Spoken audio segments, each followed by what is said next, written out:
আমাদের শরীরে যখন কোনো রোগের প্রাদুর্ভাব ঘটে তাকে প্রিভেন্ট করার জন্য বা ভালো করার জন্য আমরা মেডিসিন খাই।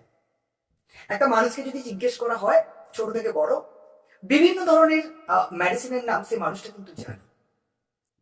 কিন্তু আজকে একটা রিয়েল বা বাস্তব কথা বলবো, আমাদের বাস্তব জীবনে সব থেকে ভালো ওষুধের নাম কি জানো?